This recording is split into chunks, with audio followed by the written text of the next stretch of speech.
जय हिंद दोस्तों। चलिए कंटिन्यू करते हैं हमारा some basic concept of chemistry की क्लासेस।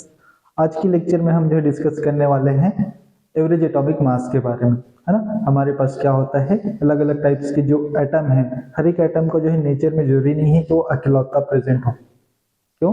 क्योंकि हम जानते हैं कि बहुत सारे जो एटम्स हैं उनके आइसोटोप्स भी नेचर में प्रेजेंट होते हैं, है ना। ऑक्सीजन की बात करें तो ऑक्सीजन 16 एंड ऑक्सीजन 18 दोनों प्रेजेंट होता है। हाइड्रोजन की बात करें तो हाइड्रोजन में उसके तीन आइसोटोप्स होते हैं जो प्रेजेंट होते हैं, ठीक है, प्रोटियम, ड्यूटेरियम एंड ट्रिटियम। वैसे क्लोरीन की बात करें तो क्लोरीन 35 एंड क्लोरीन 37 प्रेजेंट होता है। बहुत सारे एलिमेंट हैं जिनके जो है बहुत सारे ऐसे आइसोटोप्स होते हैं जो नेचर में प्रेजेंट होते हैं। इससे हमको क्या हो जाता है, इससे सर मुझे कंफ्यूजन हो जाता है कि मैं उस एलिमेंट का जो है मास क्या रखूं, उसका एटॉमिक मास में क्या रखूं।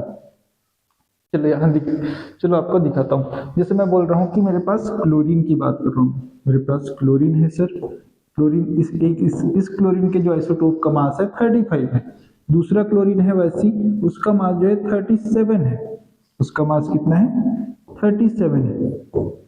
दोनों ही नेचर में प्रेजेंट होते हैं, दोनों ही नेचर में प्रेजेंट होते हैं। तो बात आती है सर मैं बच्चों को पढ़ाऊं तो क्या बोलूं, 35 बोलूं, 37 बोलूं, है ना। क्लोरीन का मास तो दोनों होता है, दो आइसोटोप है, दो टाइप के मास होते हैं। तो बच्चों को मैं पढ़ाऊं क्या?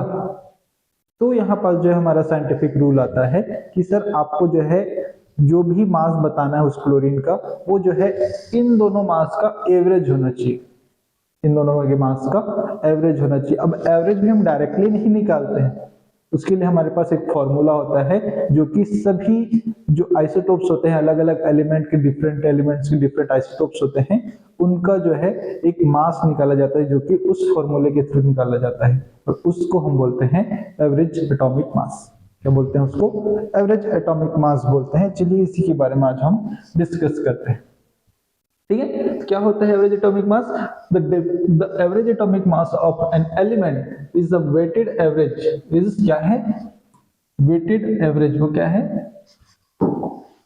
एवरेज वेट होता है of atomic masses of its isotope. उसके आइसोटोप्स की जो एटॉमिक मास है उसका एवरेज होता है, वो उसका एवरेज होता है, ठीक है। और इसको जो है आप एटॉमिक मास यूनिट के टर्म में जो है रिप्रेजेंट करते हैं। चलिए इसको फॉर्मूला हम जान लेते हैं पहले। इसका फॉर्मूला क्या होगा हमारे पास, है ना। पहले हम इसकी फॉर्मूले की बात कर लेते हैं। हमारे पास इसका फॉर्मूला क्या हो जाता है सर? फॉर्मूला होता है आपका एवरेज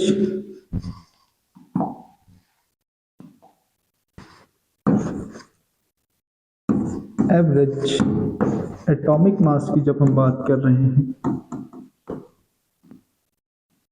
एवरेज एटॉमिक मास की जब बात कर रहे हैं, इसके लिए हमारे पास एक फॉर्मूला होता है। वो फॉर्मूला होता है क्या होता है हमारे पास? वो होता है हमारे पास, पहले हम जो है वो फॉर्मूला हमारे पास होता है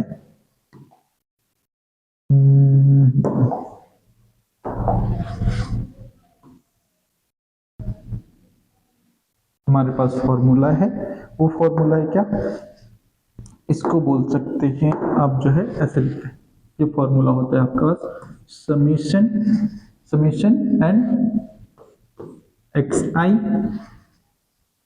into a i, x i into a i. और क्या बोल रहा हूं? और बोल रहा हूं मैं समीशन अपॉन में क्या? समीशन ऑफ एक्स आई, ठीक है। अब इसका मतलब क्या है? यहां पर जो है ए आई क्या है, एक्स आई क्या है, पहले देखिए। एक्स आई कहने का मतलब परसेंटेज ऑफ दैट आइसोटोप, उस आइसोटोप का percentage in environment,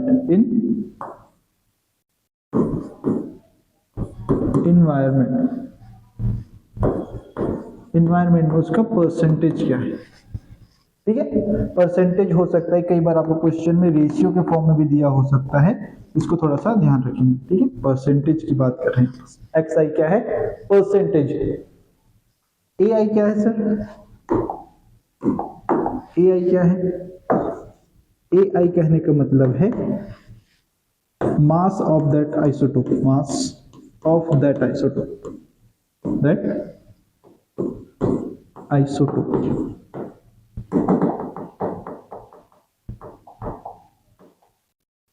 that isotope, ठीक है, उन आइसोटोप्स का मास। और समेशन के चिन्ह आपको पता है, समेशन मतलब जितने आइसोटोप है, और जैसे कि मेरे पास जो है दो आइसोटोप है तो उसका मास, सॉरी उसका परसेंटेज एंड उसका मास, देन सम कर देना है, देन उसका दूसरे आइसोटोप का मास एंड उसका क्या परसेंटेज, ठीक है। इस तरह से उसको आप कैलकुलेट करते हैं।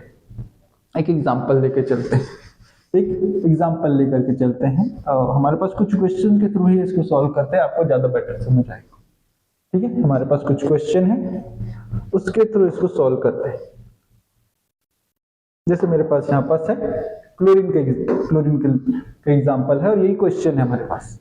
क्वेश्चन क्या बोल रहा है कि sir chlorine has two isotopes, chlorine 35 जो कि 75% प्रेजेंट होता है एनवायरनमेंट में, एंड क्लोरीन 37 जो कि 25% प्रेजेंट होता है कहाँ, एनवायरनमेंट में। तो आपको average atomic mass find out करना है क्लोरीन का।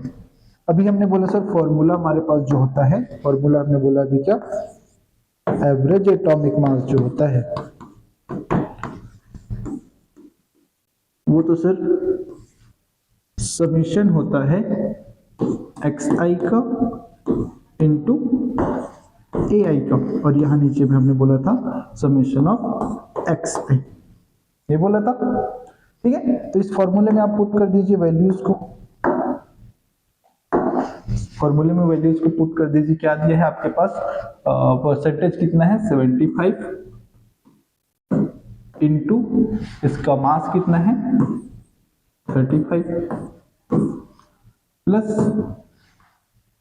और क्या है आपके पास परसेंटेज 25 इंटू इसका मास जो है 37 अपॉन में क्या, समेशन ऑफ xi क्या है 75 प्लस 25, ठीक है। इसको आप सॉल्व कर लेंगे तो आपका आंसर आ जाएगा। आपका आंसर जो इसका क्या आ जाएगा, इसका आंसर आपका 35.5 इसका आंसर आपको मिलेगा, ठीक है। इसको आप जो है मैथमेटिकल है, इसको हम जो है आपको छोड़ दे रहे हैं, आप इसको कर सकते हैं, ठीक। इसको आप जो सॉल्व करेंगे तो आपका आंसर जो 35.5 आने वाला है। क्या आने वाला है 35.5 आने वाला है। समझ आए कैसे करना है, कोई भी एलिमेंट का मास और उसका परसेंटेज को मल्टीप्लाई कर दो, दूसरा जो उसका आइसोटोप है उसके मास और उसके परसेंटेज को मल्टीप्लाई करके दोनों को जोड़ दो, और जितना टोटल जो उसका परसेंटेज है उसको उससे डिवाइड कर दो, ठीक है। तो इस तरह से आप जो है क्या कर सकते हैं, average atomic mass find out कर सकते हैं। एक और क्वेश्चन है हमारे पास जो कि एक प्रीवियस ईयर क्वेश्चन है, AIPMT का 2007 का क्वेश्चन है। ये बोल रहा है element X has the following isotopes. कोई एलिमेंट X है, उसके जो है 3 आइसोटोप्स हैं, ठीक है।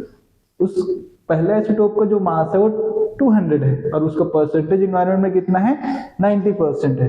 दूसरा एलिमेंट है, सॉरी दूसरा आइसोटोप है, उसका मास है 199 और उसका परसेंटेज जो है 8 है। थर्ड एलिमेंट जो है, थर्ड आइसोटोप जो है उसका मास जो है 202 है और उसका जो परसेंटेज है वो 2 है। आपको उसका average atomic mass find out करना है। हमारे पास फॉर्मूला है सर, हम कर सकते हैं। हमारे पास क्या फॉर्मूला था, average atomic mass is equal to summation of xi into ai upon summation of xi, ठीक है। ऐसा आप कर सकते हैं। क्या है आपके पास 200 इंटू इसका परसेंटेज 80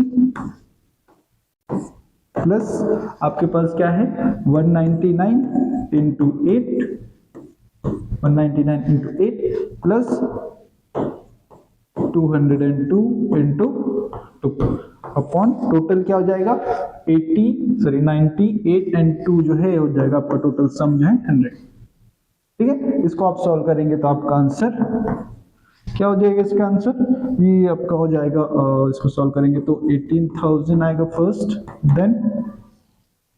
देन आपका हाँ ये आ जाएगा आपका 1592 प्लस, सॉरी 1592 बोल रहा हूँ मैं, ये हो जाएगा आपका आंसर एंड देन 404 अपॉन 100। ठीक है, इस तरह से। और इसको आप सॉल्व करेंगे तो आपका जो आंसर है, इसको आप सॉल्व करते हैं तो हमारा जो आंसर आता है 99.96। आपका आंसर क्या आता है? 99.96 आपका आंसर यहां से फाइंड आउट होता है। ठीक है, 99.9 जो है यहां से आपका आंसर फाइंड आउट होता है। यहाँ पास क्या जाएगा, इसको एक बार और कैलकुलेट कर लेते हैं। 199 into 8 27 and 9 and 5। ठीक है, ये जो है 1592 इसका आंसर। ठीक है, तो इस तरह से आप जो इसको जब सॉल्व करेंगे तो आपका जो आंसर है वो 199.96 आता है। तो ये पूछा क्या है, ये ऑप्शन तो है नहीं हमारे पास, 199 है, बट 96 क्वेश्चन में आपसे पूछा गया है क्लोजेस्ट आंसर, है ना, ध्यान रखना है, क्लोजेस्ट पूछा गया है। अगर क्लोजेस्ट पूछा गया है तो आपको पता है 99.96 जो है क्लोजेस्ट होता है 200 के, तो ये आपका answer 200 AMU atomic mass unit जो है आपका आंसर हो जाएगा। ठीक है, क्योंकि ये वैल्यू जो है क्लोजेस्ट किसके, इसके क्लोज वैल्यू है। ठीक है, तो इस तरह से इसका आंसर जो है आप फाइंड आउट कर सकते थे। ठीक, इस तरह से आप जो एवरेज एटॉमिक मास जो है फाइंड आउट करते हैं अलग अलग जो है आइसोटोप्स के बीच, है ना, कोई भी एक एलिमेंट है उसके डिफरेंट आइसोटोप्स प्रेजेंट है, तो आप इस तरह से जो क्या कर सकते हैं, उसकी डिफरेंट आइसोटोप्स की जो और उनके परसेंटेज की हेल्प से आप जो क्या कर सकते हैं, average atomic mass find out कर सकते हैं। नेक्स्ट हमारे पास क्वेश्चन है, an element has isotope of masses 24, 25 and 26 with abundance of 80%, 10% and 10%. Average atomic mass is। Again वही फॉर्मूला है आपके पास। क्या करेंगे आप जो है सर एवरेज एटॉमिक मास का फॉर्मूला अप्लाई करेंगे। ठीक है, summation of xi into summation ai upon summation of xi। ठीक है, यहां से आप इसको सॉल्व कर सकते हैं। क्या है आपके पास 80 इंटू वेट क्या है 24 plus 10 into 25 plus 20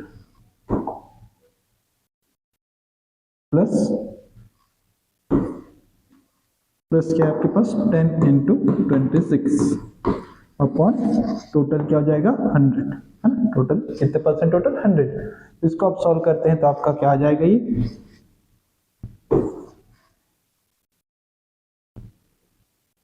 1920 plus 250 plus 260 upon 100। Finally आपका आंसर आ जाएगा। फाइनली आप इसको सॉल्व करेंगे तो 0 and 5 and 6 9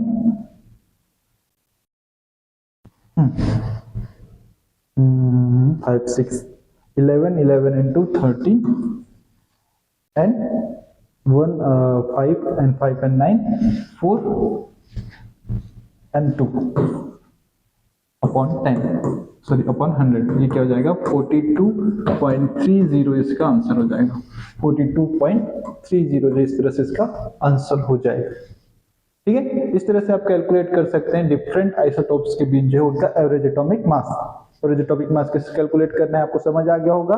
ठीक है, बहुत इजी सा कॉन्सेप्ट है, लेकिन इससे क्वेश्चन बन सकते हैं, बनते हैं आपके क्वेश्चन जो है। ठीक है, next question, two isotopes of an element present in the ratio 3:1 if their masses are 10 unified mass and 12 average atomic mass will be। ठीक है, यहाँ पास एक चीज आपसे खेला हो गया है, यहाँ पे एक गेम इन्होंने खेल दिया है क्या कि आपको जो परसेंटेज नहीं दिया है, आपको जो है रेशियो दिया है। ठीक है, तो ज्यादा कुछ नहीं करना है, आपको फॉर्मूला पता है, फॉर्मूले के हिसाब से चलेंगे आपको आंसर मिल जाएगा। एवरेज एटॉमिक मास था, आपको पता है summation of x i into summation a i upon summation of x i था। ठीक है, मैंने बोला था सर एक्स आई क्या है, एक्स आई जो है परसेंटेज ऑफ आइसोटोप है, लेकिन यहाँ परसेंटेज दिया नहीं है, तो आप इसको और क्या लिख सकते हैं, रेशियो भी लिख सकते हैं, रेशियो ऑफ आइसोटोप। ठीक है, तो इसको सॉल्व करते हैं। देखिए एक्स आई के लिए पहला एलिमेंट, पहला जो है क्या है आपका 3 है। ठीक है, फर्स्ट रेशियो जो है 3 किसके लिए, 3 किसके लिए, 10 के लिए, 3 into 10 plus 1 into 12, total sum कर देंगे एक्स आई का, मतलब 3n1 क्या हो जाएगा, 3n1 ये हो जाएगा आपका। ठीक है, 30 plus 12 upon 4 is equal to 42 upon 4, क्या जाएगा इसका answer 10.5, 10.5 will be the answer, 10.5 will be the answer. ठीक है, कैसे फाइंड आउट करना है समझ आया आपको। अगर रेशियो दिया है तो आप परसेंटेज की जगह जो है रेशियोज को ऐड, मतलब परसेंटेज की जगह आप किसको पुट कर देंगे, रेशियोज को पुट कर देंगे, और नीचे में जो है आप परसेंटेज का सम कर देते हैं, हाँ रेशियोज का सम कर देंगे, तो आपका आंसर जो है उसके थ्रू भी आ जाएगा। ठीक है, इजी है, ज्यादा डिफिकल्ट नहीं है ये, तो इसको आप कर सकते हैं। Next question, copper has 2 isotope, similar kind of question है, इसको मैं आपके लिए छोड़ रहा हूँ, ये आप करके देखिएगा, होमवर्क है ये। ठीक है, आप इसको कर सकते हैं, ये आपका होमवर्क है, इसको आप करके देखिएगा। ठीक, नेक्स्ट टॉपिक पे चलते हैं। क्लोरीन हैज आइसोटोप दिस हाँ, chlorine has isotope of 35 chlorine and 37 chlorine. If the average atomic mass is 35.5 AMU, the percent of 30 chlorine 37 is, अच्छा क्वेश्चन है ये, क्वेश्चन PYQs में भी है, ये याद रखना ये क्या है, PYQ है, PYQ है, ये पुराना क्वेश्चन है जो आ चुका है। ठीक है, हाँ, तो क्या बोला गया है, आपको बोला गया सर परसेंटेज आपसे पूछा गया है ना, तो हम क्या करते हैं, आपको क्लोरीन 37 का पूछा गया है, हम क्या करते हैं, क्लोरीन 37 का जो परसेंटेज है हम क्या कर लेते हैं उसको, let the percentage of chlorine 37 is x, हम उसको क्या मान रहे हैं, x ले रहे हैं। अगर 37 का परसेंटेज x हम लेके चल रहे हैं, तो 35 का क्या हो जाएगा, सीधी बात है सर, 100% होगा टोटल, तो उसमें से x को माइनस कर देंगे तो हमारा 35 का आ जाएगा, है ना। अगर मैं किसी एक आइसोटोप का परसेंटेज x ले रहा हूं, तो दूसरे का क्या हो जाएगा, ऑटोमेटिकली 100 में x को माइनस करेंगे तो उसका परसेंटेज आ जाएगा। सेम जो है, let the percent and the percent of 35 chlorine 35 is 100 minus x। ठीक है, इसको भी याद रखना।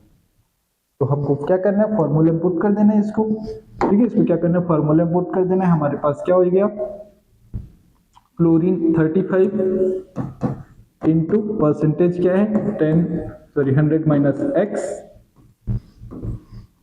प्लस आपका 37 इंटू एक्स, टोटल परसेंटेज कितना, 100 माइनस एक्स प्लस एक्स, यहाँ से ये एक्स और एक्स कैंसिल आउट हो जाएंगे, इसको हम यहीं पे कैंसिल कर देते हैं, है ना। इस तरह से तो क्या बचेगा, नीचे में 100 बचेगा। ठीक है, नीचे में क्या बचेगा, 100 बचेगा। इसको आप सॉल्व कर लीजिए, 35x and 3500 and minus 35x plus क्या हो जाएगा आपके पास 37x अपॉन 100, और और इसका वैल्यू क्या आएगा बोला गया है कि आपको एवरेज एटॉमिक मास क्या आ रहा है बोल रहे हैं वो 35.5 आ रहा है। ठीक है, अगर 35.5 है, मैं 100 को उधर ट्रांसफर करता हूं तो क्या हो जाएगा ये, अगर 100 को हम उधर ट्रांसफर कर देता हूं, 100 को अगर हम उधर ट्रांसफर कर देते हैं सर, 100 को अगर हम उधर ट्रांसफर कर देते हैं तो क्या हो जाएगा 35.5 इंटू 100, और यहां से आपका क्या हो जाएगा ये 35, यहां से क्या आ जाएगा आपका आंसर, यहां से आ जाएगा ये 2x है ना, 30 प्लस 37 माइनस 35 क्या हो जाएगा 2x इक्वल्स टू 30, ये हो जाएगा।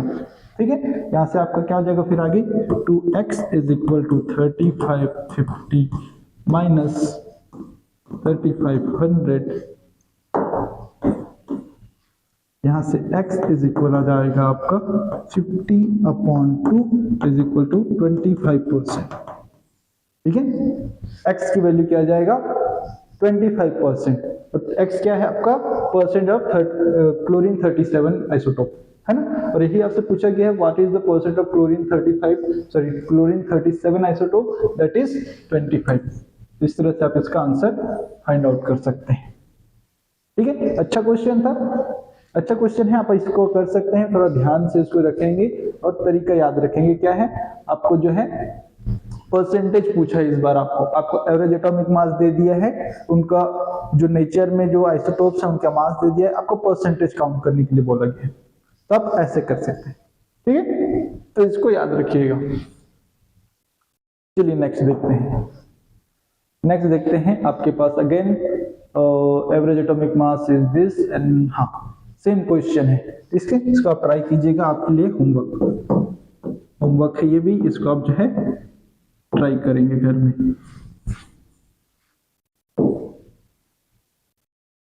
होमवर्क है, इसको आप जो है ट्राई करेंगे।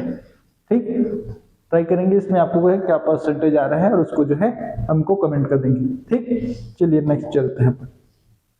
नेक्स्ट हम बात कर लेते हैं, नेक्स्ट हमारे पास जो है method of determining the atomic weight of the substance, मतलब कोई भी हमारे पास कंपाउंड है उसमें किसी एटम का एटॉमिक मास हम कैसे डिटरमाइन करेंगे, उसका जो मेथड है हम यहाँ पर डिस्कस करने वाले हैं। ठीक है, हमारे पास कुछ मेथड है, लाइक कैनिजारो मेथड होता है, डुलोंग पेटाइट्स मेथड होता है, ठीक है, vapour density of chloride method होता है, उसके थ्रू हम जो क्या करने वाले हैं आज जो है सीखने वाले हैं कि हम जो है कैसे किसी एटम का एटॉमिक मास हम डिस्कवर कर सकते हैं। ठीक है, तो फर्स्ट हमारे पास जो है कैनिजारो मेथड, फर्स्ट हमारे पास जो है मेथड जो है कैनिजारो ने प्रोवाइड किया था। कैनिजारो क्या बोलता था, कैनिजारो बोलता था सर उसके पास कुछ ज्यादा कुछ तो था नहीं, उसने क्या किया डिफरेंट काइंड ऑफ मॉलिक्यूल्स को ऑब्जर्व किया, अलग अलग टाइप के मॉलिक्यूल्स को क्या किया ऑब्जर्व किया, ऑब्जर्व करके देखता है कि उसमें जो एक एटम है जो सभी में वो एलिमेंट जो है कॉमन है, उनका जो मास है सभी में डिफरेंट डिफरेंट आ रहे हैं। जैसे कि मैं एग्जांपल के साथ बताता हूँ, उसने क्या किया वाटर का मॉलिक्यूल ले लिया, उसने क्या किया हाइड्रोजन पेरोक्साइड का मॉलिक्यूल ले लिया, उसने क्या किया सोडियम हाइड्रोक्साइड का मॉलिक्यूल ले लिया, उसने क्या किया सल्फर डाइऑक्साइड का मॉलिक्यूल ले लिया, सल्फर ट्राइऑक्साइड भी ले लिया, H2SO4 भी ले लिया। अब इसमें क्या खोजा उसने क्या किया यहाँ पे मास ऑफ ऑक्सीजन की बात की, उसने मास ऑफ ऑक्सीजन की बात की।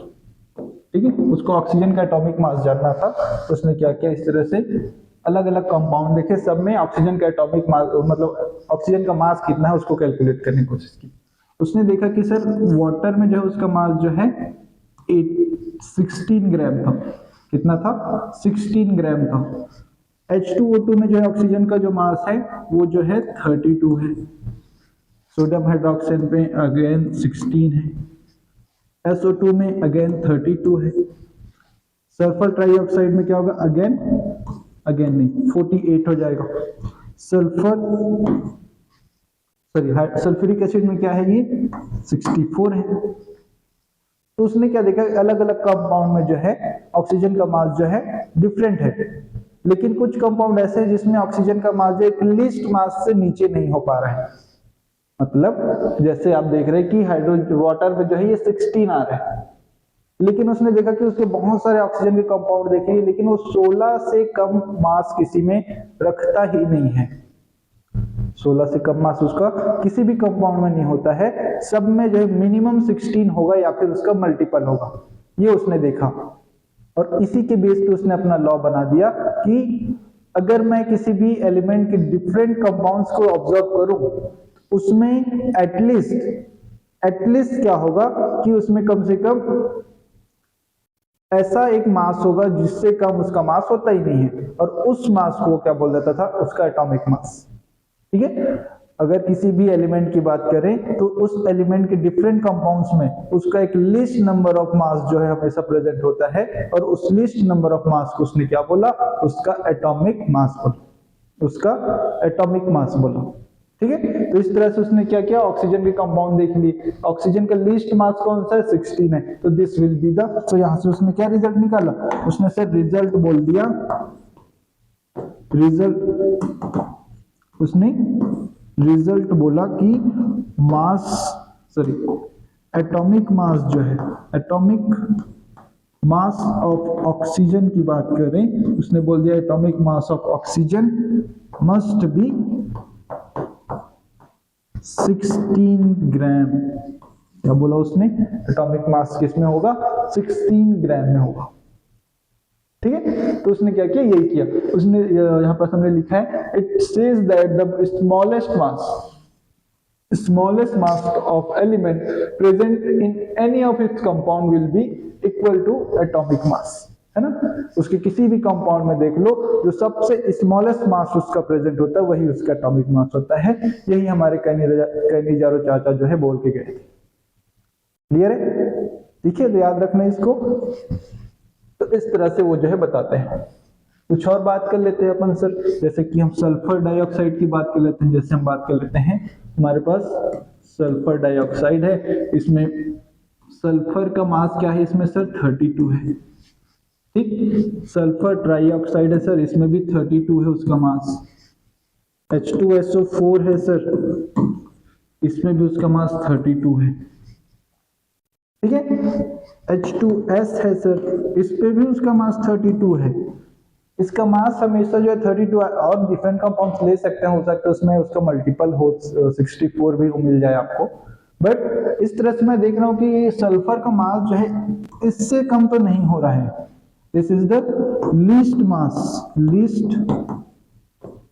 Mass of sulphur. ठीक है, सल्फर का लीस्ट मास होता है, उसके अलग अलग कंपाउंड में चेक करने पर लीस्ट मास मुझे 32 मिला। तो इससे मैं क्या रिजल्ट निकाल सकता हूं, सो 32 मस्ट बी और मे बी। क्यों, क्योंकि ये प्रेडिक्शन है ना, रिजल्ट तो प्रैक्टिकली तो नहीं है ये। ठीक है, 32 may be atomic mass of sulphur. ठीक है, इस तरह से आप जो है उसका रिजल्ट निकालते हैं। ठीक है, इसकी क्वेश्चन ज्यादा बनते हैं नहीं है, क्योंकि बहुत सरल सा है। आपको क्या देगा, ऐसे डिफरेंट कंपाउंड दे देंगे, उसमें जो है आपको ऑक्सीजन के मास या फिर कोई भी एलिमेंट का मास दे दिया जाएगा, और उससे पूछ दिया जाएगा कि इस एलिमेंट का एटॉमिक मास क्या होगा, किसके अकॉर्डिंग, कैनिजारो मेथड के अकॉर्डिंग। जो लीस्ट आपको मास मिलेगा उसको आप जो है क्या लिखेंगे, उसका एटॉमिक मास लिख देंगे, बात खत्म। ठीक है, तो इसको बस इतना ही करना है, इसमें से क्वेश्चन बनने के चांसेस नहीं है, बट ये हमारे एनसीईआरटी के बुक में है, तो हमको जो है आपको बताना पड़ा। ठीक, नेक्स्ट हमारे पास जो है ये इंपॉर्टेंट मेथड है, vapour density of chloride method. Vapour density of chloride method, ये क्या बोलता है sir, vapour density of chloride method क्या बोलता है। इसमें कुछ नहीं करना होता है, इसमें जो है हमारे पास कुछ मेटल्स हैं, उस मेटल को क्या करेंगे हम जो है क्लोरीन के साथ रिएक्शन करा के उसके क्लोराइड बना देंगे। मेटल का क्लोरीन के साथ रिएक्शन कराएंगे और उसका क्लोराइड बना देंगे। क्लोराइड बना देंगे, जैसे हम लिखते चलते हैं, लिखते चलेंगे तो आपको ज्यादा अच्छा समझ आए। हमने क्या किया, मेरे पास एक मेटल है M, मेरे पास क्या एक मेटल है, मेरे पास एक मेटल है M, इसको मैंने क्या किया, X मोल्स ऑफ क्लोरीन के साथ रिएक्शन कराया, जिससे किसमें कन्वर्ट हो गया, MClX कंपाउंड में कन्वर्ट हो गया। ठीक है, MClX कंपाउंड में कन्वर्ट हो गया। उस मेटल का मैंने क्लोराइड कंपाउंड बना दिया, मेटल क्लोराइड बना दिया मैंने। अब इस मेटल क्लोराइड को क्या करेंगे, हम जो है वेपराइज करेंगे। Now vaporise this metal chloride. ठीक है, इस मेटल क्लोराइड को हम वेपराइज करेंगे। वेपर बनने के बाद जो है इसकी एक वेपर डेंसिटी काउंट होगी। क्या होगी, इसका एक वेपर डेंसिटी काउंट होगी। Vaporise this metal chloride and count and measure vapour density, vapour density of compound. ठीक है, इस कंपाउंड का आप जो है वेपर डेंसिटी फाइंड आउट कर लेंगे।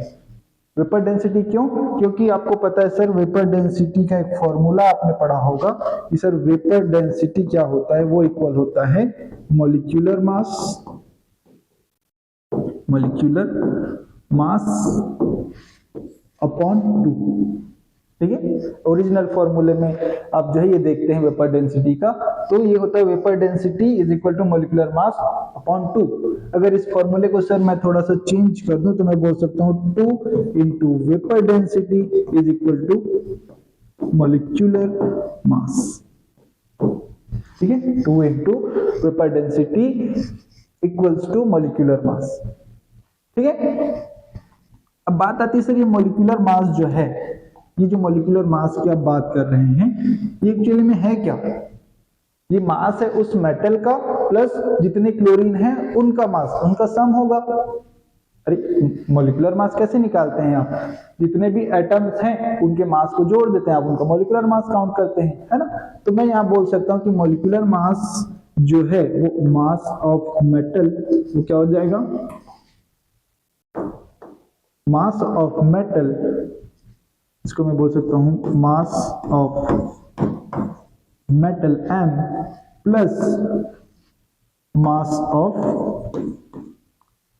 क्लोरीन। ठीक है, और कितने क्लोरीन है सर, ऐसे हमारे पास X नंबर में क्लोरीन है, तो उसको मैं X से मल्टीप्लाई कर देता हूं, ये टोटल हो जाएगा आपका मॉलिक्यूलर मास। और ये किसके इक्वल है, vapour density into vapour density के, 2 इंटू वेपर डेंसिटी के। ठीक है, इसको आप जो है मार्क कर लीजिए, इंपॉर्टेंट है ये पॉइंट। ठीक है, ये वाला जो लाइन है इसको आप जो है याद रखेंगे, 2 into vapour density is equal to mass of metal into mass of chlorine into, mass क्या बोलना चाहिए, मास की जगह आप इसको एटॉमिक मास करके याद रखिए। ठीक है, एटॉमिक मास ऑफ क्लोरीन। ठीक है, इसको हम जो है फर्दर जो इसको नेक्स्ट पेज में लेकर के चलते हैं। हमारे पास क्या था, 2 into vapour density is equal to, क्या था हमारे पास, is equal to mass of metal plus chlorine का मास क्या होता है, एक क्लोरीन का मास क्या होता है सर, क्लोरीन का एक का मास होता है 35.5, और कितने थे हमारे पास क्लोरीन, X। तो ये आपके पास फॉर्मूला हो जाता है, ये आपके पास फॉर्मूला हो जाता है। यहां से आपको मास ही तो निकालना है ना, atomic mass of metal count करना है ना। ठीक है, तो आप क्या कर सकते हैं, यहां से इसको आप इसको बोल सकते हैं कि mass of metal is equal to 2 into vapour density minus 35.5 into X, ये बोल सकते हैं, है ना, X बोल सकते हैं। ठीक, तो इस तरह से आप जो क्या कर सकते हैं, मेटल जो भी आपके पास मेटल है उसका मास कैलकुलेट कर सकते हैं। तो सर वेपर डेंसिटी कहाँ से लाए? क्वेश्चन भी तो आपके माइंड में आ रहा होगा, ये वेपर डेंसिटी हम कहाँ से लाएं सर? ये वेपर डेंसिटी आपको टेंशन लेने की जरूरत नहीं है, वो एग्जामिनर देगा, वो एग्जामिनर जो क्वेश्चन में देगा आपको, ठीक है। एग्जामिनर जो क्वेश्चन में वेपर डेंसिटी आपको मेंशन करेगा, ठीक। ये फॉर्मूला याद रखिएगा, ये बहुत इंपॉर्टेंट है इस क्वेश्चन को सॉल्व करने की, इस मेथड के लिए, ठीक। क्या फॉर्मूला है? मास ऑफ जो सब्सटेंस है, सॉरी एटॉमिक मास ऑफ जो मेटल है वो इक्वल होगा 2 into vapour density minus mass of chlorine into x, ठीक है।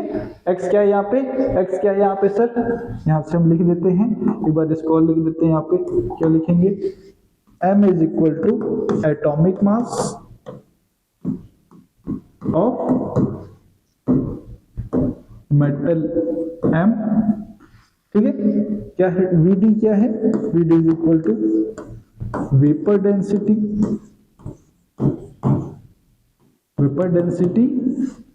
ऑफ MClX, जो मेटल क्लोराइड जो आपने बनाया था उसका, and X is what? Number of Cl atom present, Cl atoms, ये उसका नंबर है, ठीक है। तो इस फॉर्मूले से हम जो है क्या कर सकते हैं? एटॉमिक मास कैलकुलेट कर सकते हैं। एक्चुअल में हमने किया क्या? हमने ये किया सर कि हमारे पास जो भी मेटल था, जो भी सब्सटेंस था, उसको क्लोरीन से रिएक्शन करा दी, रिएक्शन करा के उसको हमने कन्वर्ट कर दिया मेटल क्लोराइड में। मेटल क्लोराइड जनरली क्या होते हैं? वोलेटाइल नेचर के होते हैं, वो जो वेपर्स बनाते हैं। थोड़ा सा उसको हीट कर देंगे तो क्या हो जाएगा? वेपर्स बनाएगा, और उस वेपर को आपको क्या कर देना? उसका वेपर डेंसिटी काउंट करना है, ठीक है। वेपर डेंसिटी काउंट करना इजी है, वो प्रैक्टिकल मेथड बहुत आसानी से उसको किया जा सकता है। वेपर डेंसिटी वहां से कैलकुलेट कर लिया जाएगा, एंड देन उस वेपर डेंसिटी को जो है इस फॉर्मूले में रखेंगे, और उससे जो हम इसको कैलकुलेट कर लेंगे, उससे हम जो इसको कैलकुलेट कर पाएंगे, ठीक है। तो इस तरह से हम जो है कैलकुलेट कर सकते हैं। नेक्स्ट हम इसके क्वेश्चन की बात कर लेते हैं। जैसे यहाँ पर बोला गया है, vapour density of aluminium trichloride is 66.75, find out the atomic mass of the aluminium.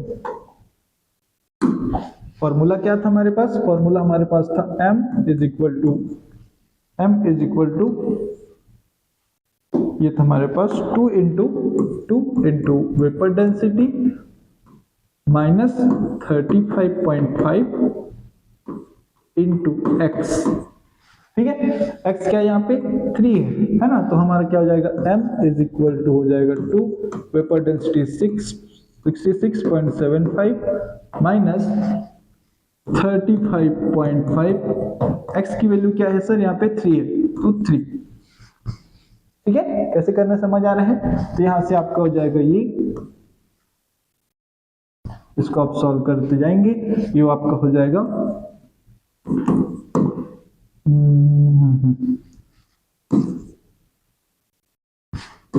133.5 minus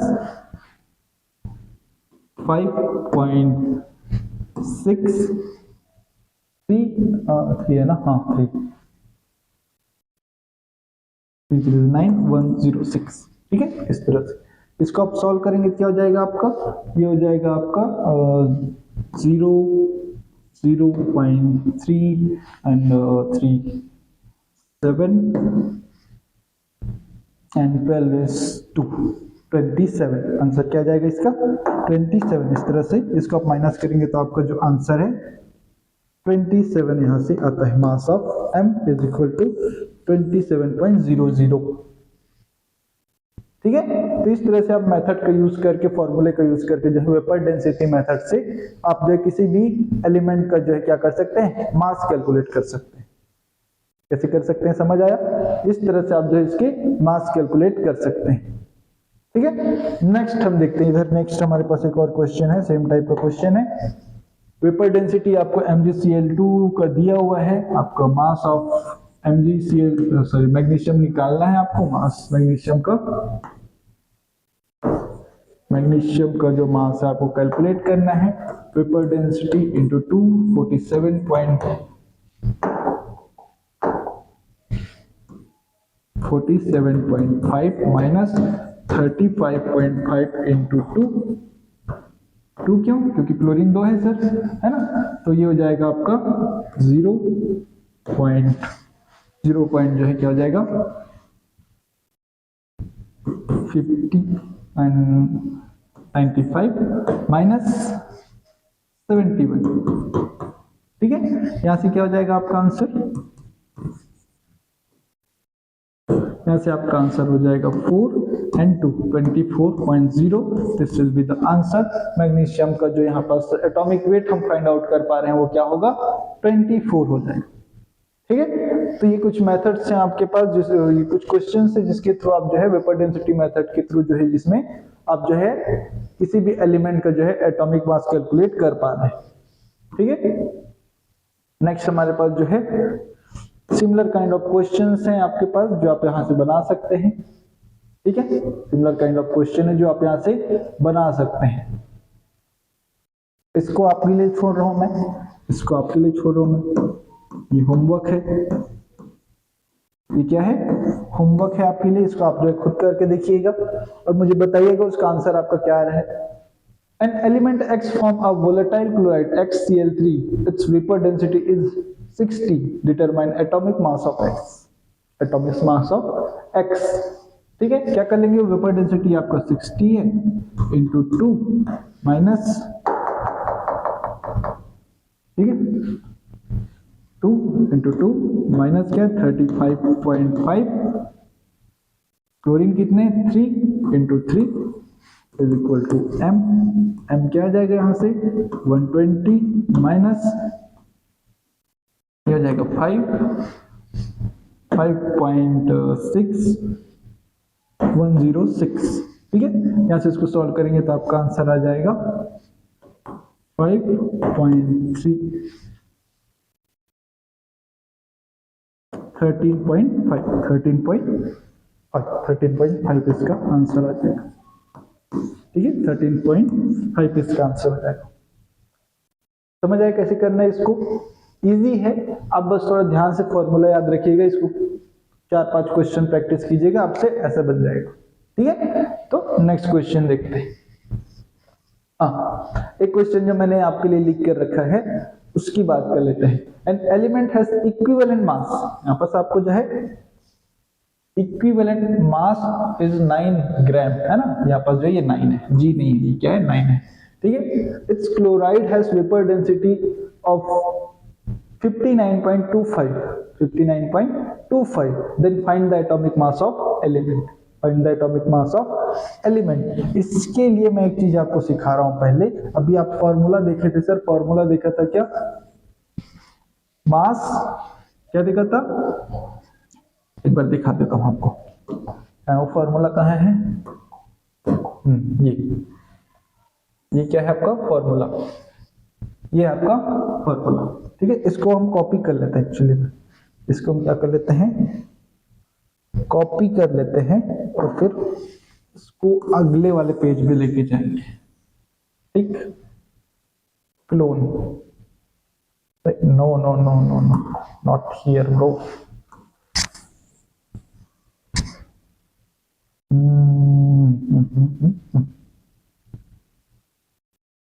clone नहीं बनेगा क्या, बनेगा,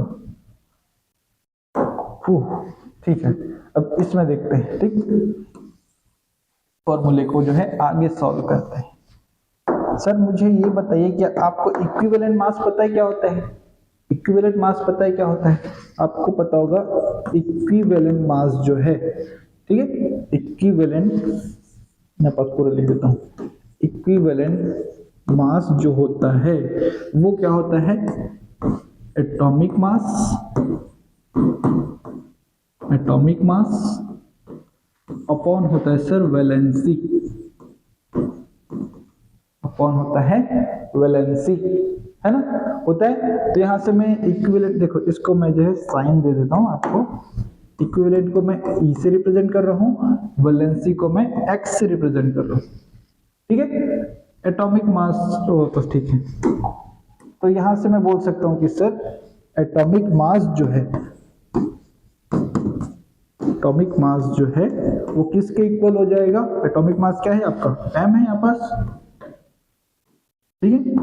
एटॉमिक मास m किसके इक्वल हो जाएगा, E into x, equivalent mass into valency के इक्वल हो जाएगा। ठीक है, अगर मैं इसको फॉर्मूला नंबर 1 लेके चल रहा हूं तो इसको फॉर्मूला नंबर 2 लेता हूं, और सो फॉर्मूला नंबर 1 एंड 2 से क्या हो जाएगा, यहां से मैं बोल सकता हूं सर कि इक्विवेलेंट मास, नहीं इसको फॉर्मूला नंबर 1 जो है इसको ना लेकर के हम जो है इसको ले लें। ठीक है, फॉर्मूला नंबर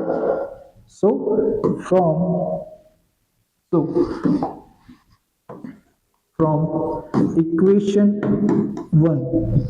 1 से क्या हो जाएगा, ठीक, m का वैल्यू क्या आ रहा है यहाँ पे, एटॉमिक मास का वैल्यू E इंटू एक्स, मैं बोल सकता हूँ सर, तो मैं बोल सकता हूँ 2 into vapour density is equals to E into x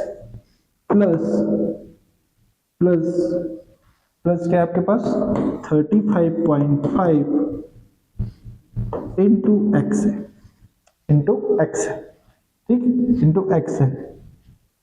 क्या इसको और सॉल्व किया जा सकता है, हाँ बिल्कुल कर सकते हैं, इसको और सॉल्व कर सकते हैं।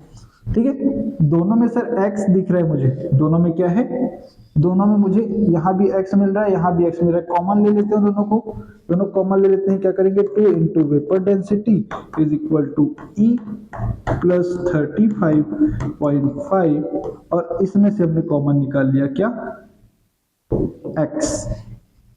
x क्या है वैलेंसी, उसको हमने कॉमन निकाल लिया। मुझे सर ये वैलेंसी फाइंड आउट करनी है, तो मैं क्या कर दूंगा 2 into vapour density upon equivalent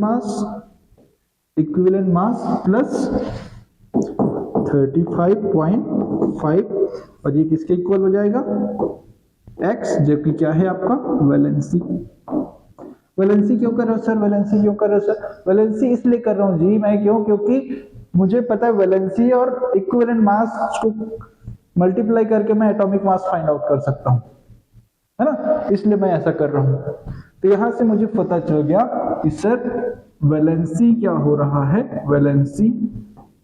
valency का जो फॉर्मूला है वो होता है 2 into vapour density upon equivalent mass plus 35.5, ये याद रखना, ठीक है।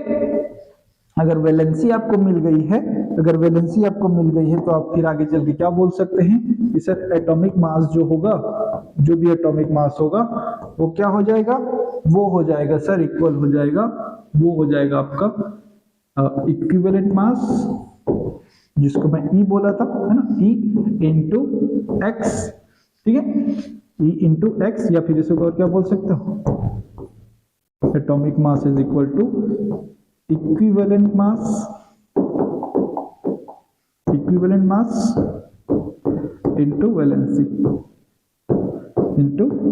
वैलेंसी, ठीक है। इस फॉर्मूले से फिर हम जो है अल्टीमेटली क्या कर सकते हैं, एटॉमिक मास फाइंड आउट कर सकते हैं। क्यों, क्योंकि उस क्वेश्चन में आपने ध्यान दिया होगा कि उसमें जो है आपको जो है क्या दिया, इक्विवेलेंट मास दिया हुआ है, ना फॉर्मूला दिया है, ना ही आपको और कुछ दिया, आपको सिर्फ इक्विवेलेंट मास दिया है और वेपर डेंसिटी दिया है, और क्या दिया है, वेपर डेंसिटी दिया है। तो इस फॉर्मूले से फिर आप जो उसको फाइंड आउट कर पाएंगे, है ना, क्यों, क्योंकि इसमें आपको वेपर डेंसिटी है, आपका इक्विवेलेंट मास है, और उससे आप जो है वैलेंसी निकाल लेंगे, और वैलेंसी से फिर जो है यहां से आप उसका एटॉमिक मास निकाल लेंगे। देखो क्वेश्चन बनाते हैं, फिर आपको अच्छे समझ आएगा। देखो हमारे पास जो है वैलेंसी का फॉर्मूला क्या था सर, वैलेंसी का फॉर्मूला था, वैलेंसी x इज इक्वल हमने निकाला था, अभी हमने निकाला था 2 इंटू वेपर डेंसिटी, क्या निकाला था अभी, 2 into vapour density upon equivalent mass plus 35.5, ठीक है। वेपर डेंसिटी क्या है, यहां से आप निकाल लीजिए 2 into vapour density 59.25 upon equivalent mass क्या है 9 प्लस 35.5,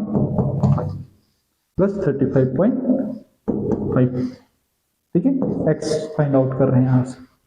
क्या फाइंड आउट कर रहे हैं? x फाइंड आउट कर रहे हैं। इसको सॉल्व करेंगे तो क्या आ जाएगा आपका?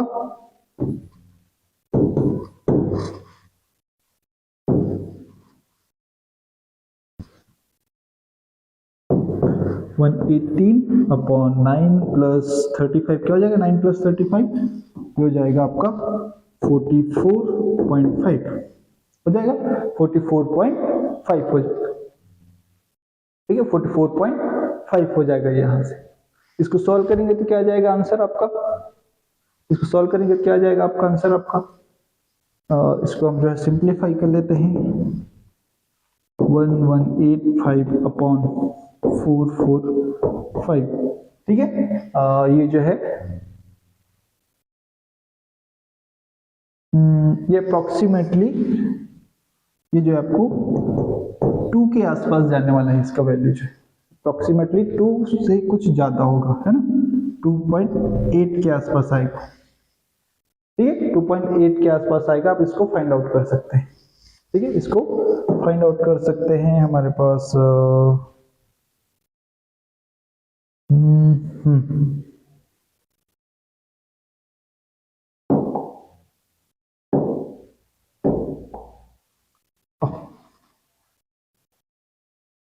ठीक है, इसको जो है आप जो है फाइंड आउट करेंगे तो इसकी जो वैल्यू है वो कुछ जो है 2.8 के आसपास आती है। तो इसका मींस इसको हम अप्रोक्सीमेटली क्या बोल सकते हैं? ये जो है अप्रोक्सीमेटली 3 है। इसकी वैलेंसी क्या है?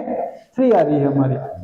अगर वैलेंसी 3 आ रही है अप्रोक्सीमेटली, क्योंकि वैलेंसी तो सर फ्रैक्शनल नहीं हो सकती ना, आपको उसको होल नंबर में ही लेके चलना पड़ेगा। तो हम इसकी वैलेंसी जो है 3 कंसीडर करें, क्योंकि अप्रोक्सीमेटली वो 3 आ रही है। अगर वैलेंसी उसकी 3 आ रही है तो हमारे पास सर एटॉमिक मास का फॉर्मूला था। एटॉमिक मास जो था वो क्या था? वो था equivalent mass into valency x। Equivalent mass क्या है? 9 इनटू वैलेंसी क्या आ रही है आपकी 3, और इसको क्या करेंगे आप जो है मल्टीप्लाई कर देंगे तो आंसर 27, आंसर 27। तो एटॉमिक मास क्या हो जाएगा आपका एलिमेंट का? 27 हो जाएगा। एटॉमिक मास क्या हो जाएगा? 27 हो जाएगा। इस तरह से आप जो है क्या कर सकते हैं? एटॉमिक मास फाइंड आउट कर सकते हैं, अगर आपको वेपर डेंसिटी और इक्विवेलेंट वेट दिया है तो। अगर इक्विवेलेंट वेट दिया है तो, ठीक है। तो इस तरह से अगर आपको इक्विवेलेंट दे करके अगर वो फंसाने का कोशिश करे तो आप जो इस तरह से आप उसको सॉल्व कर सकते हैं, इस तरह से आप उसको सॉल्व कर सकते हैं, ठीक है। तो ये एक क्वेश्चन था जो मेरे माइंड में आया कि इस तरह से क्वेश्चन आ सकता है, तो इसलिए आपको पहले से मैं इन्फॉर्म कर दे रहा हूँ, जिसको आप जो इस तरह से बना सकते हैं, ठीक है। नेक्स्ट टॉपिक पे चलते हैं। नेक्स्ट हमारा जो टॉपिक है डुलोंग-पेटाइट्स लॉ। डुलोंग-पेटाइट्स लॉ, हाँ एक मिनट, लास्ट पॉइंट उसमें से कि सर अगर आप जो है बात कर रहे हैं मेटल क्लोराइड का जो वेपर डेंसिटी मेथड है, ये मेथड जो है हमेशा अप्लाई नहीं होता, क्योंकि जनरली जो है इसमें बहुत सारे क्या आते हैं? एरर्स आ जाते हैं। एरर क्यों? एरर इसलिए आ जाता है क्यों?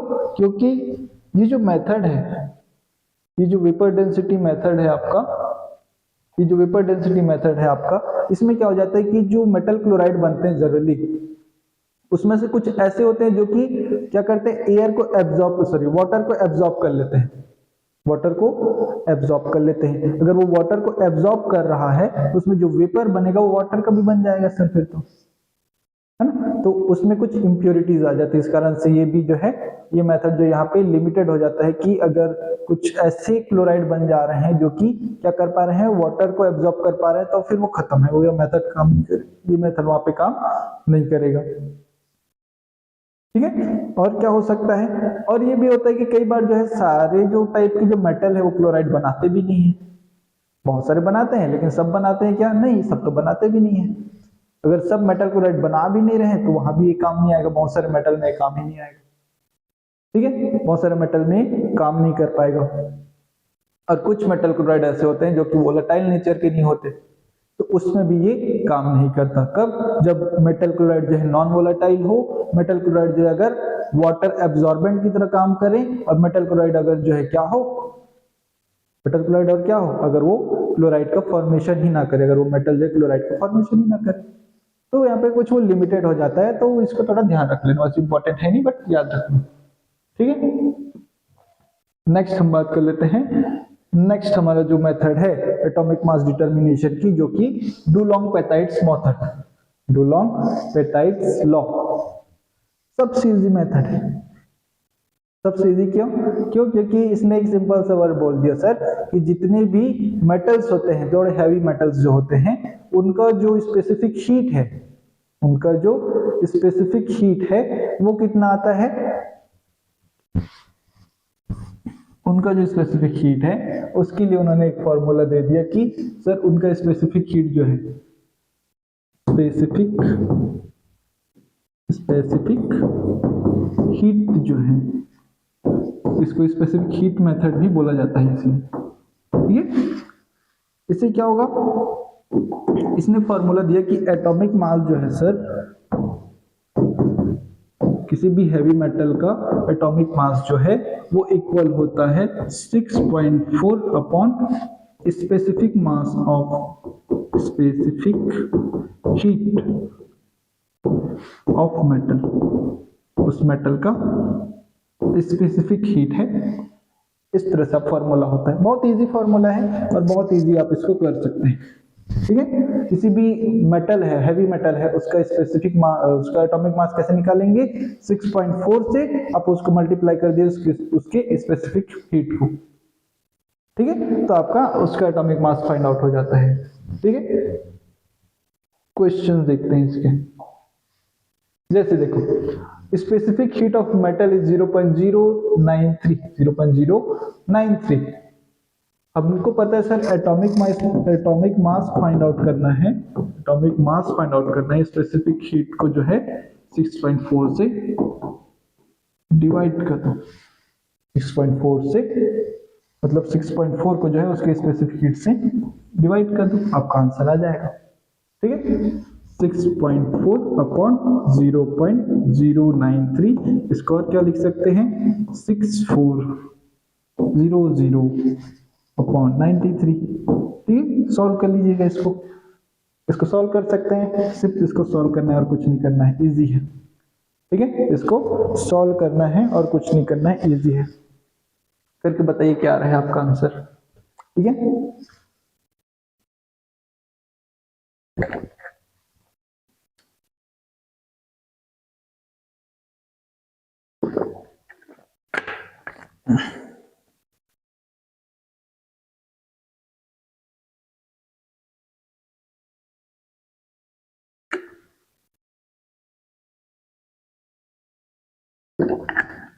बन रहा है, सिर्फ डिवाइड करना है यार, कर सकते हो। ठीक है, सिर्फ डिवाइड करना है आपको।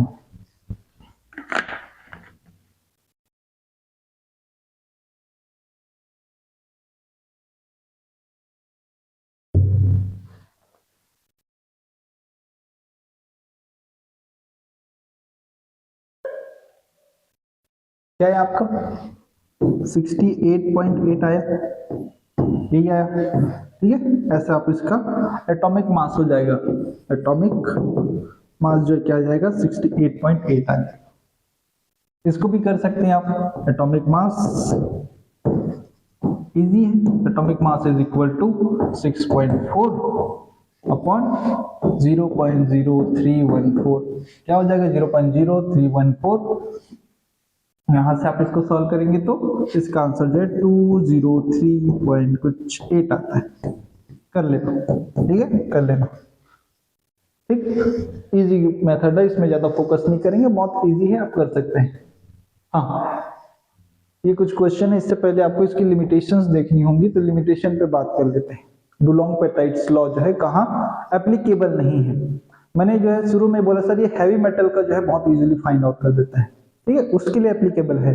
बट कुछ जो लाइट मेटल्स होते हैं या लाइट मेटल्स होते हैं, जो लाइट कहने मतलब हल्के फुल्के मेटल है, थोड़े छोटे मोटे मेटल है, लिथियम हो गया, है ना, बेरिलियम हो गया, उनके लिए एप्लीकेबल नहीं है। ठीक है, उनके लिए एप्लीकेबल नहीं है ये, इसको याद रखिएगा कि ये जो क्या होते हैं, इनके लिए जो एप्लीकेबल नहीं होते हैं। इसके लिए लाइट जो मेटल्स हैं, ठीक है, जो लाइट एलिमेंट है या लाइट मेटल बोलना चाहिए, specially metal like lithium, beryllium, है, इनके लिए उनके लिए क्या है वो एप्लीकेबल नहीं होते। Second, fills with high melting, मतलब element with high melting point, जिन एलिमेंट्स का जो मेल्टिंग पॉइंट बहुत हाई होता है उनका भी ये क्या कर सकता है, एटॉमिक मास डिटरमाइन नहीं कर पाता। ठीक है। Next, not applicable at room temperature, room temperature पर भी एप्लीकेबल नहीं है ये, और not applicable for compounds, alloy and non metals. ठीक है, नॉन मेटल बोले तो बोरॉन, कार्बन, नाइट्रोजन, इन सब के लिए भी एप्लीकेबल नहीं है। मेटल्स वो भी हैवी मेटल्स के लिए एप्लीकेबल है। साथ ही साथ जो कुछ हैवी मेटल तो हैं, लेकिन ट्रांजिशन एलिमेंट जो कुछ ऐसे होते हैं जिनके लिए करेक्ट आंसर नहीं देता है, कुछ गड़बड़ आता है उसका आंसर, ऊपर नीचे आता है। ठीक है, तो कुछ ट्रांजिशन एलिमेंट्स होते हैं उनके लिए भी ये क्या होता है, एप्लीकेबल नहीं होते। बहुत सारी लिमिटेशंस इसके, इस कारण से हम इसको ज्यादा यूज नहीं करते हैं। ठीक है, ज्यादा यूज नहीं करते हैं। तो बात आती है सर हम करें क्या, एटॉमिक मास तो निकालना है, कैसे करें? तो बेटा ऐसा है, आज के टाइम पे जो है एटॉमिक मास फाइंड आउट करने के हमारे पास बहुत सारे मेथड हैं।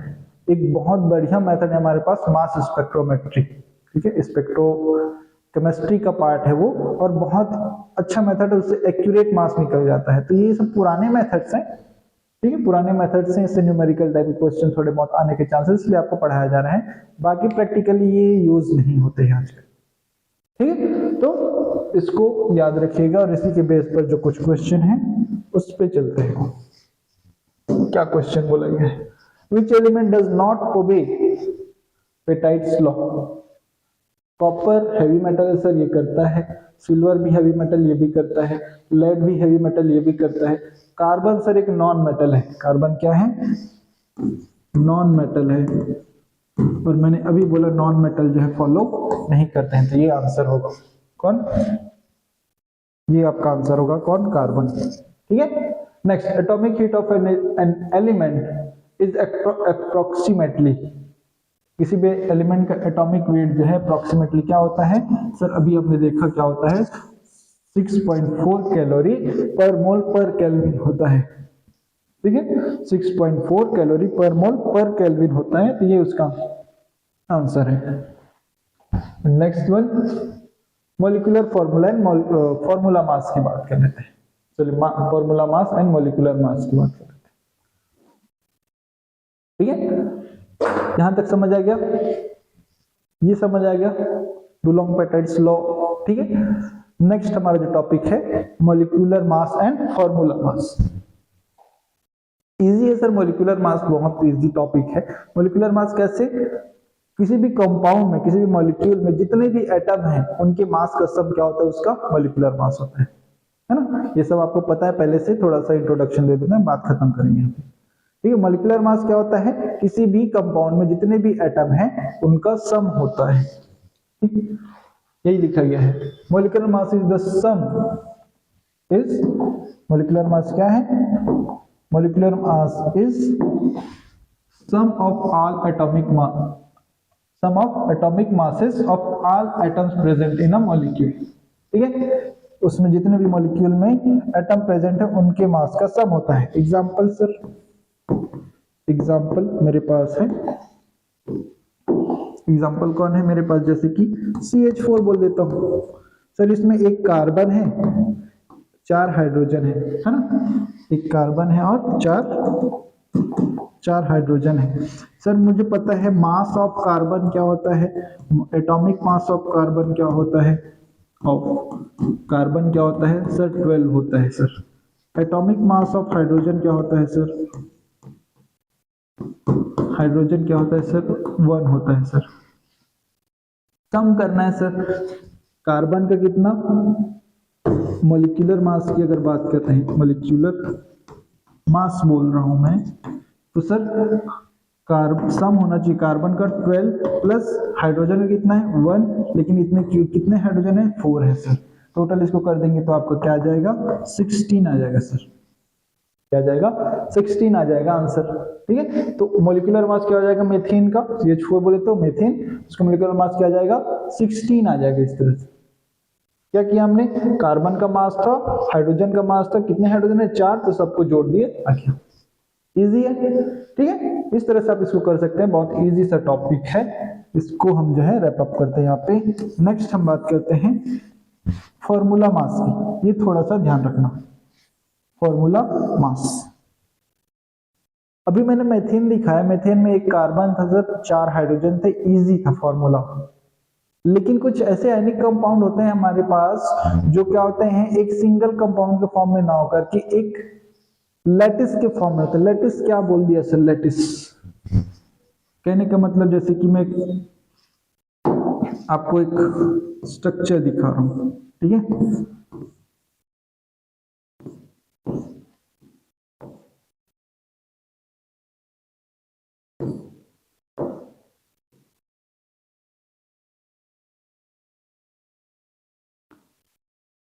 एक स्ट्रक्चर बना करके मैं आपको दिखा रहा हूं।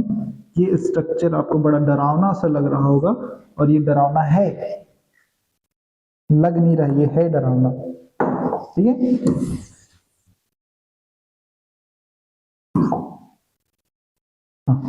ठीक है, हम यहाँ बात कर रहे हैं ये क्या है सर, ये बनाया क्या है, डब्बा सा जाली जाली गंदा सा बना दिया स्ट्रक्चर। गंदा सा स्ट्रक्चर नहीं है भाई, ये क्या है, ये स्ट्रक्चर है सोडियम क्लोराइड का। जैसे कि मैं बोल रहा हूं, मैं NaCl का स्ट्रक्चर बना रहा हूं, NaCl का क्रिस्टल लैटिस है, क्या है ये उसका क्रिस्टल लैटिस है, क्रिस्टल लैटिस है। लैटिस बोले तो वो ऐसी जो आपस में जो स्ट्रक्चर बनाता ना, वही उसका क्रिस्टल लैटिस बात कर रहे हैं।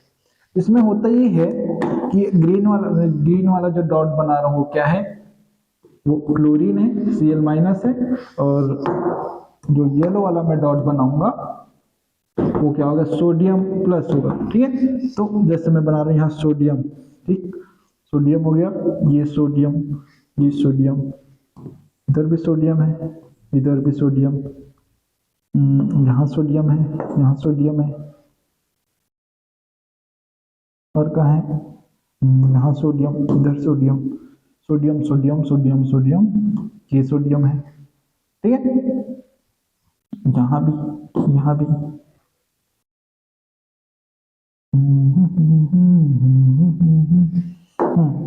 क्लोरीन बना लेते हैं, ये क्लोरीन, ये क्लोरीन, ये भी क्लोरीन, ये भी क्लोरीन, और क्लोरीन क्लोरीन क्लोरीन, ये क्लोरीन, ये भी क्लोरीन, ये भी क्लोरीन, ये भी क्लोरीन, ये भी है, ये क्लोरीन नहीं होगा, ये सोडियम, ये सोडियम, ठीक है। इस तरह से और भी ये कॉम्प्लेक्स बनता है। अभी तो मैंने आपको डरे मत करके इजी बना दिया ऐसे। तो यहाँ पर क्या है कि आप देख रहे हैं कि इसमें एक अकेला सोडियम नहीं है, एक अकेला क्लोरीन नहीं, ऐसा देखो, सोडियम क्लोराइड लिख रहा हूँ, इसका मतलब ये नहीं है कि एक सोडियम है एक क्लोरीन ऐसा होगा, ऐसा नहीं होता है, ऐसा नहीं होता है, ऐसा नहीं होता है, ये एक्चुअली में ऐसा होता है। एकदम से देख के लग रहा होगा कि सर क्या से क्या हो गए देखते देखते, है एक्चुअली में सोडियम क्लोराइड ऐसा नहीं, ऐसा होता है ना। तो इसमें क्या है, आप देख रहे हैं कि सोडियम और क्लोरीन सिंगल नहीं होता है, एक सोडियम एटम जो है, एक सोडियम एटम जो है क्या होता है, कवर्ड होता है, covered by 6 Cl minus atom, Cl minus ion से।